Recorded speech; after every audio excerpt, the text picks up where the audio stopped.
You're listening to Mammal Watching with Charles Foley and John Hall. You can find other episodes at mammalwatching.com/podcast. At the end of September, Charles and I were in northern Spain, in Asturias, for the inaugural Mammal Watching meeting. A group of us got together to discuss mammal watching, its potential to help conservation, and how we can grow this hobby of ours to become more of a force for conservation good and to do less harm as it potentially can as it grows, but also to get together and enjoy the hospitality of Spain and see some of Spain's many wonderful mammal species. So we thought we'd try something different with the podcast. We thought we'd come live from the field, as it were. And although bits of this do sound a little bit like the Blair Witch Project goes mammal watching, we hope you enjoy it. I hope you get a feel for the weekend. Welcome to the Mammal Watching podcast with me, John Hall, in Asturias, Spain. And me, Charles Foley, also in Asturias, Spain. What a coincidence. What indeed. Fancy meeting you here, Charles. I know, in a wonderful location. We are overlooking some mountains over here, and there are brown bears out there. We know that because we've seen several of them already, haven't we? And the main reason we're here is because of the Mammal Watching meeting, the inaugural Mammal Watching meeting. There's about 10 of us, 10 or so of us here. When I told my kids I was coming to the first Mammal Watching meeting and there would only be 10 of us, they said, "Don't worry, Dad, the first Minecraft convention was only 15 people. But now look at it." So they see big potential in this, and so do I after this wonderful weekend. Absolutely, I see. From now on, I think it'll be tens of thousands attending these meetings. But for now, it's the 10 of us, and here we have Sophie Baumgartner. Oh, perfect. Was that perfect? Yes, I'm very impressed. Marvelous. We've been trying it for the last half hour. And Sophie works for an NGO, small NGO called Felis, Yes. and they were the ones who organised this. So, Sophie, can you tell us a little bit about why you decided to organise this mammal watching meeting? Mm-hmm. So the idea started before we created Felis, actually. It was back in 2019. Manuel and I took half a year off before having a baby, which was a brilliant idea. And we did 6 months of mammal watching, of course, what else? So we were in the middle of mammal watching, and we, of course, experienced many things, negative things, but also experienced how mammal watching can have a positive impact on conservation.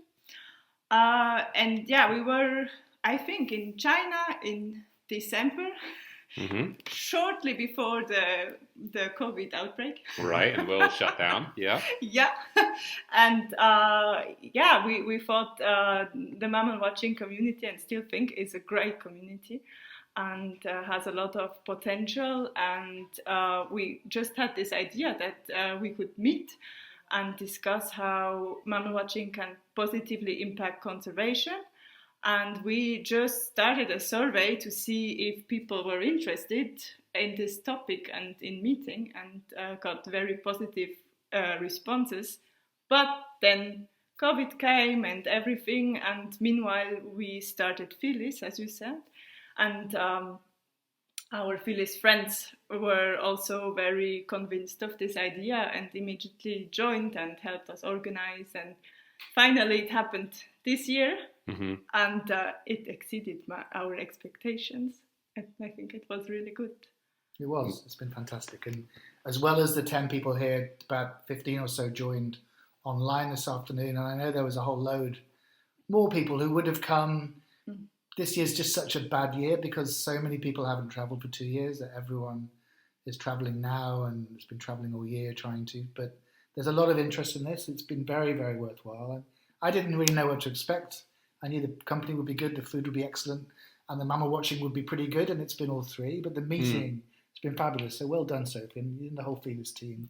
Thank you so much. It's been a really good discussion. Yeah, yes, it's been good. It's been really just talking about the hobby, the mammal watching hobby, and how we can do it better, how we can set a good example for how we want the hobby to continue, and to make sure that we're doing everything as ethically as possible, and that we are trying to not just ameliorate the potentially negative impacts of tourism, and there always are some, but to go a step further and actually turn it into positives so that we can, as a community, have a positive effect. And we've come up with a whole list of things that we feel that we can do, and these will be summarized and put down on the new website, which should hopefully be coming out in the next couple of months or so. Yeah, exactly. And now most of the discussion really has been around these two twin themes of how can we do less harm and how can we do more good. And the whole idea is, that we can do a lot of good with this hobby. We can also do some damage, and let's obviously minimize the damage, but really do more good through supporting conservation, opening up new areas, making sure we behave ethically. People who want to support conservation, how can we help them do that? By finding the right places to donate, people offsetting their carbon emissions, sharing data, but only to the right people. So there's all sorts of things we do already and we're aware of, but how can we do them better, especially as the hobby grows? Martin Royal's here from Royal Safaris, and he talks about future-proofing mammal watching. He sees there's big potential in this interest growing. And as it does, the benefits can grow, but so can the potential harm. Right. And of course, one of the other things that we discussed is the fact that whereas we tend to see ourselves as a small community of mammal watchers, the truth of the matter is that around the world there are millions of mammal watchers, people who go out on a whale watching cruise, or who go on a safari in Africa, etc.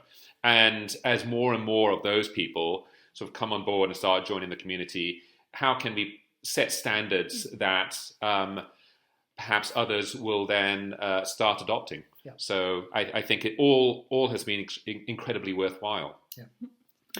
Do things right from the start. And what was amazing for me, I already knew in my heart that the community was great, but I felt like everybody was thinking the same. So everybody wanted the same things, and it was impressive. The online community had practically the same ideas, but in details, new ideas. But everybody has the same goal, so it's really nice. Yeah, no, it's been great. It's like they've been spying on us. They had some of exactly the same ideas. Yeah. I had one idea this morning, let's do some guidelines and let's make a short animation to make them more approachable, a short video, and then they had the same idea this afternoon. Yeah, absolutely. Great minds, etc. So Sophie, why did you select this part of the world, this Asturias in Spain? It's a beautiful part of the world, but what was it that drew you here? We voted for it. I think nobody who voted back then is here today. Oh dear. But back in 2019, there has been one or more mammal watchers that were here, and they did an amazing trip report. Mm-hmm. And I think you commented back there, and I thought the same, that this is probably the best place for mammal watching in Europe. Mm-hmm. And then when we sent out the idea of a meeting, Pierre immediately approached us and said, you would be welcome to come here and do the meeting here. And then people voted for it, and the majority voted for it. So that's how it happened. And Pierre is the owner of a tour company that operates out of Asturias, and we will be interviewing him very shortly. And I have to admit, he's been absolutely brilliant. If every country had a Pierre, my mammal list would be twice as long. Yes, exactly. He knows everything about this area. He's a fantastic guy. It's quite astonishing. Yeah. Well, thank you so much for bringing us over here, because I have to admit, not only is it a beautiful part of the world and great people, but as I say, the natural history is amazing, and we have seen some really, really good stuff already. Yeah, we have. Fantastic. So, do you want to talk a little bit about what Feelers does? Because I guess most people haven't heard of this NGO. Mm-hmm. So shortly, our goal is to help protect wildcats, especially smaller wildcats, because we feel like if we help protect an area where there are a lot of wildcats, then it's a very valuable habitat. And also if we help protect the top of the food chain, then we help protect everything else. And by wildcats, you mean not just European, you mean all worldwide. Wild felines. Yes. And we have a couple of projects in the starting, but everything takes its time. But we have many different projects. The meeting was one of our projects, and then we are currently building a hide in Switzerland to promote local wildlife in our country. And then we are working in other parts of the world. In Brazil, we want to help write a children's book about the Pampas cat to educate children and their parents, hopefully, about these matters. And in other parts, help enhance national parks or help researchers with camera traps, simple things like that. And we want to support people long term. Mm-hmm. I think that's basically it. I already presented it today. Right. Yes. And I should add that we just learned today that Sophie, when she drives back home at night every day, she spotlights on the way and she looks for lynx and all cats and things like that, which I think is just fabulous. It's, you never know. That is so great. Stops. Absolutely. It is a full-time occupation. Yes, it is. Yeah. Well, Sophie, thanks so much. It's great thank you so much for organising this and pulling it all together. I know everyone over here is now, all your group is very tired, but you've done a marvellous job. So thank you. And we are going to go out again and tonight and hopefully try and find a few more of the local species over here, which should be fun. Well, so far, but let's keep going. Absolutely. Yeah. Thank you both so much for joining us here. We were just talking to Sophie, but here is Sophie's husband, Manu, and their young son, Sam. And it was a very important day in young Sam's life yesterday, wasn't it? Because at 20 months old, you just saw your first brown bear, and you don't know how lucky you are. And he does a mean bear impression we've just heard. Can you get a bear picture? He knows that. Again. Kom maar, Felix. That's fantastic. Yeah. Okay, he's saying hello. Okay, it was not only one bear, Sam, but you saw two bears. Besuchs. Yeah. Now, does he have a mammal list yet? Have you started one? So we really have to start a mammal list because he already saw bear, he already saw some fox. With the lynx, we didn't take him with us, unlucky so far, but it's also in the night. You need to beat Venkat Sankar. That's your ambition in life. Get ahead of Venkat, okay? You got 20 years to do it. Our aim is that he sees a Eurasian lynx before he's 3. Okay, I would say. With you guys, that's very achievable. Absolutely. Let's see. No, it's really, as a father, it's a wonderful experience that I see he's really looking through the scope and staying there and looking with his eyes on the movement. And I'm proud that he could see some brown bears already. Yeah. And also I saw some change of behavior with Sophie, my wife, because before she would always look first to clarify, and she let Sam look before she looked into the scope. So, wow, steady really on. That's above. I would never do that for my kids. That's right. Well, if I'd seen it before, maybe, but not. So the next morning, Charles and I and the rest of the group were up at dawn, looking in the valley for brown bears. So it's early on Saturday morning. The sun's just come up. And we've been looking for brown bears for the last half an hour, and we've just seen one, and it's much closer than I was expecting. It's maybe 100 metres below us in a meadow, and it looks like it's digging, Charles. What's it doing? Yeah, it's a small bear. I mean, it's actually really small compared to what I'm used to in the US.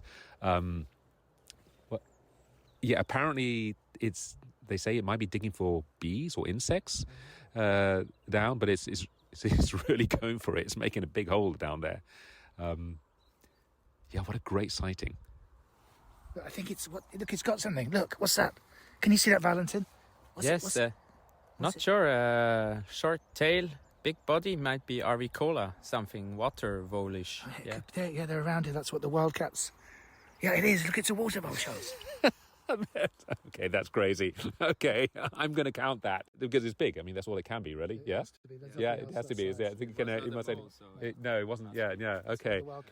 Yeah. So obviously that's what he was digging for. It wasn't digging for bees. It was obviously digging for voles. And actually, did you notice it kept on as he was digging? The big sort of chunks of soil would come out, and it kept on looking behind it, thinking perhaps that chunk of soil was a vole, and then finally the vole came out and it grabbed it. It's what a great sight. Valentin, is this your first bear? No, it's not my first bear, but it's my best sighting by far. It's so close. That's really unbelievable, and yeah, so nice to observe this hunting behavior as well. Kind of a bear kill, I guess. Bear kill, yeah. Bear kill. And a lifer for you, the southern water vole. Well, yeah, it is, yeah. Fantastic. Yeah, you're going to count it, huh? It was still twitching, yeah. That's all that counts. All right. It died for a good cause. It did indeed. What a great place, huh? Yeah. And it's 9 o'clock at night, and there are 11 of us, and we are heading to some fig trees in the hope that we might see some mustelids. And apparently genets, there's the common genet, Geneta, they sometimes come here, as do pine martins, stone martins, and apparently even bears sometimes come.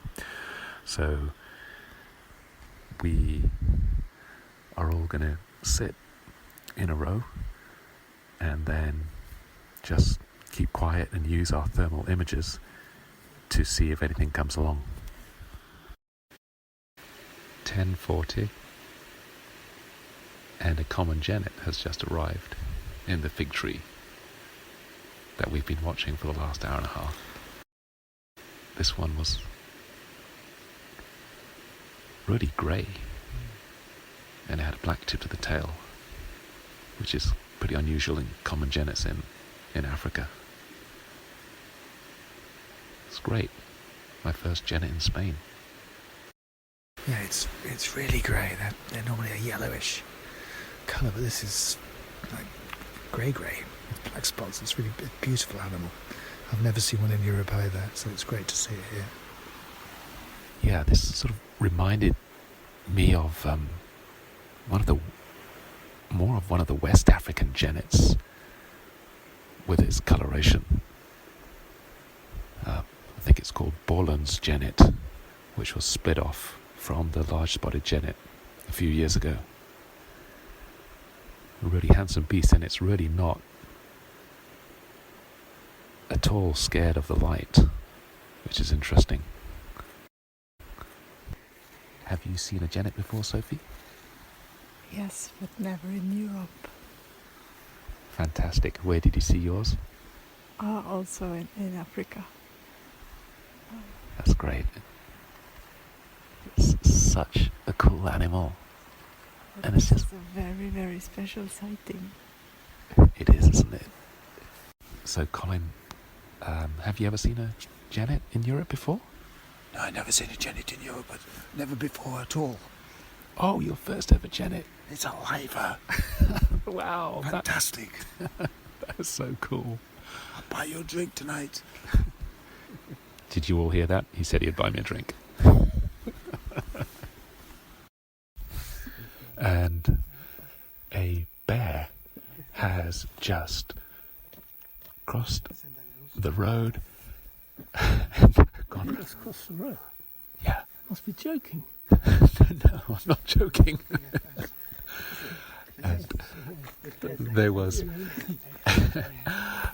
a bear, and so we were walking back from the genet, and a bear has just disappeared off into the field, and we are right in the middle of a little, I won't call it a town, but little village. Wow, this place is fantastic. And now we're back at the lodge, and someone has found a hedgehog. She used to be a fairly common mammal in the UK. We used to have them in the garden when I was a kid, but apparently they're much harder to see now. Also an animal that many Americans go crazy for.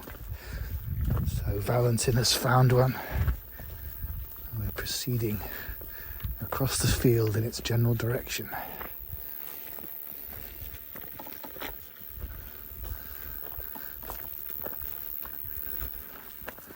I remember camping in the UK and hearing a panting noise outside the tent and convinced it was a serial killer, and it was in fact a hedgehog.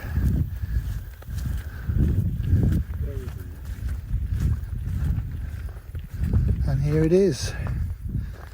Hello. In all its speckled, flea-ridden glory. Hi. It is a big one. Wow. Yeah, much bigger than the white belly that we get in Africa. Oh yeah, Yeah. because that's quite for a European one. It's normal to small, I would say. Really? Yeah. That's great. They are very weird animals. A few years back I found a hedgehog that got stuck in some wire, some netting, and it took me like 20 minutes to half an hour to get it out, and my fingers were just full of holes, and I thought, let me disinfect them, and I had some alcohol in my car. I didn't think of that, so I just squirted my hands full, and I started rubbing myself. I started screaming in the car. Yeah, but the hedgehog was fine. I got it out. It was worth good. it. Yeah. Okay, John, so why don't you run through the trip list for today? Yeah, we're just talking. It's a pretty good day for Europe. We started off today with 2 brown bears and some red deer and a water vole that the brown bear caught.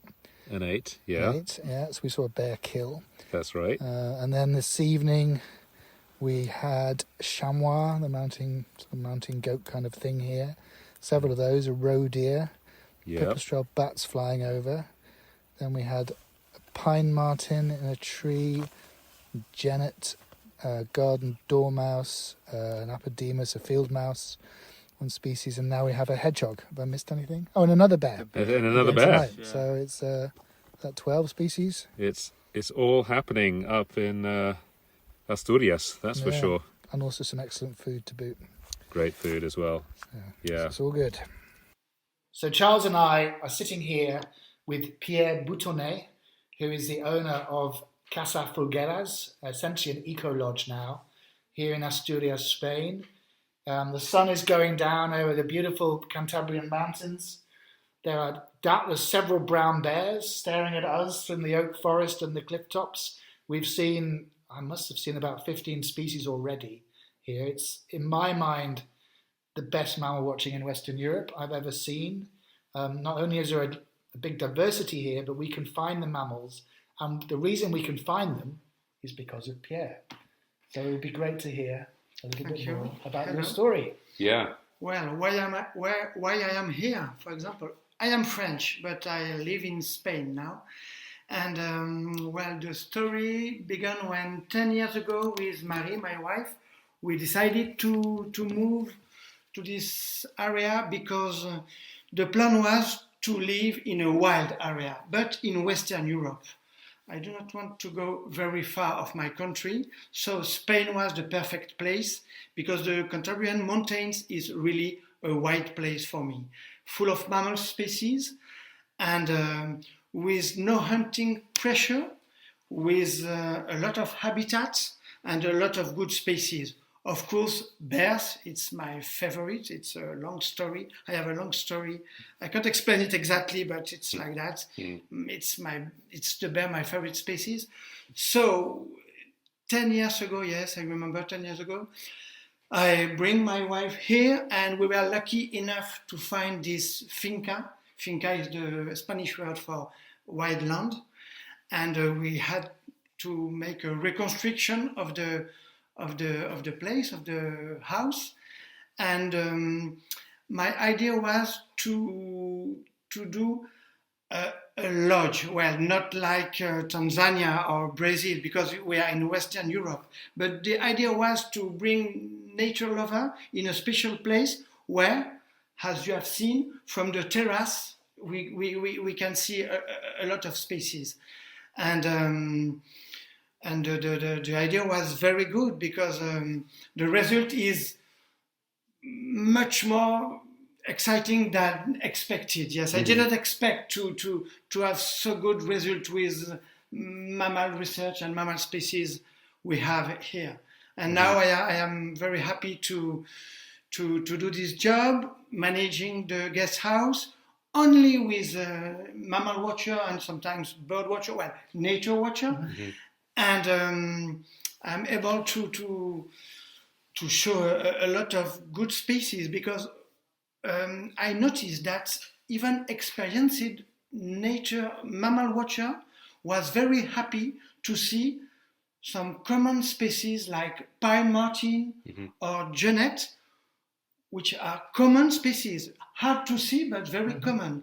And to have a great view of this kind of species, not just a glimpse or just a few seconds, it's a challenge. So the challenge for me was to try to show night species and shy species in the habitat, but with a good behavior for a long time. That's why my work is to find the dance of the species, where they feed, where they live, where they sleep, and this is my challenge every day. Right, yeah, and you do an amazing job of it, and we'll get to the bears in a bit, but just in the last 24 hours, you have shown us pine marten, small spotted genet, otter, on top of a number of other species. And what was interesting was that, so with the small spotted genet, for instance, you said, okay, we're going to go to this place and about 9 o'clock, and we're going to wait for a few hours, and you felt that we had a reasonable chance of seeing it. Now, that obviously required a huge amount of work on your part in advance to be able to set that up. How did you get to that point? What did you have to do to be able to take tourists to see something like that? First, it's not a work for me. Right. Because I did it the full day, every day, even if it's snowing, raining. So first, it's a way of life, of course. So it's not a work. It's very important because I don't count my hours. I go by night, by day. So as you do also. So that's really important. It's my way of life. And then for the case of the genet, it's interesting because we are in a special season, September, October.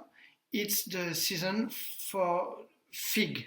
And you have, of course, to know the ecology of the genet. And the fig tree is very, very important for this species. I think right now in September, October, it's the main food for this species. And we are lucky because here in the valley, it's the perfect climate for fig tree, and we have a lot of fig tree with good fruits, very sweet, which is very important because genet want just to eat fruit which are very sweet. And so the work begin with my friend Frédéric to identify all the fig tree we have in the valley, which is a big job but very exciting.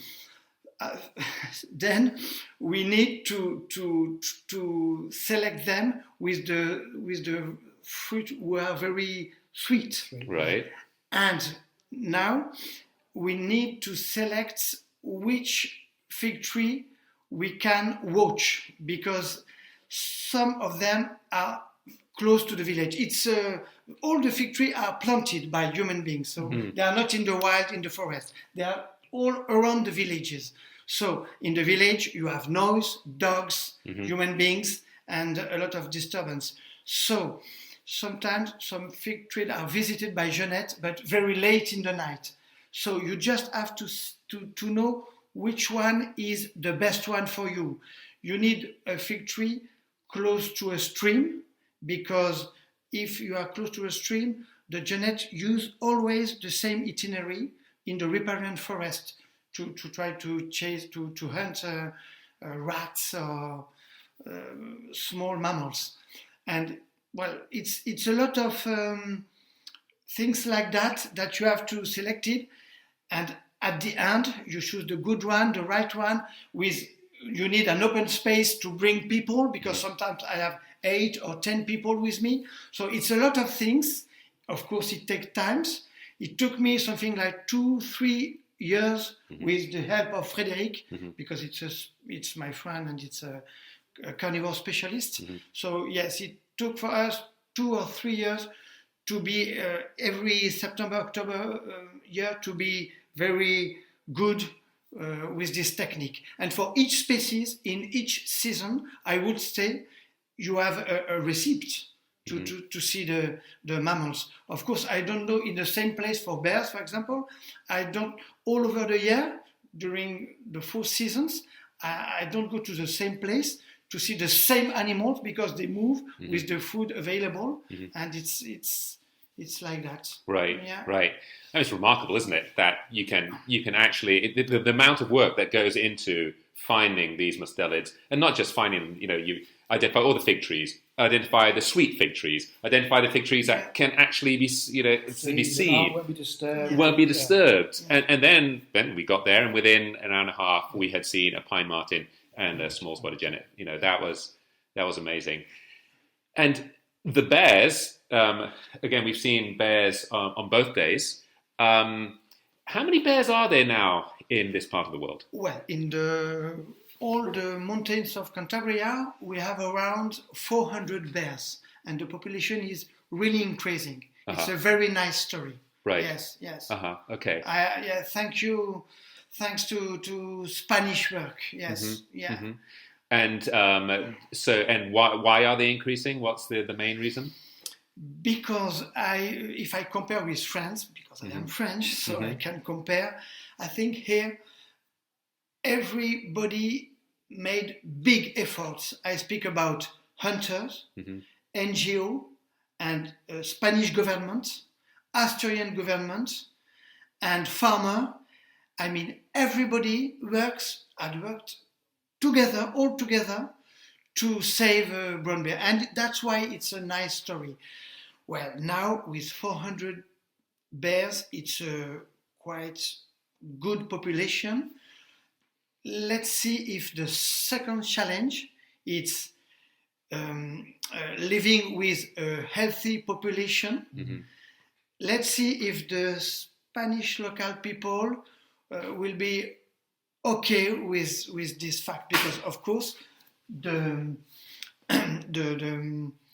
problem are increasing, of course, because we are in mountain with a lot of people, with cattle activity, tourism, forest activity, a lot of things, and around everything, bear population. So I'm not sure now we are in the for me in the second section of the story. Right. Let me see if all will be all right. I don't know. Yeah. And that's the thing is, I had a vision of bear watching in Spain, which would be sort of looking through a scope and seeing some brown specks 2-3 kilometers away.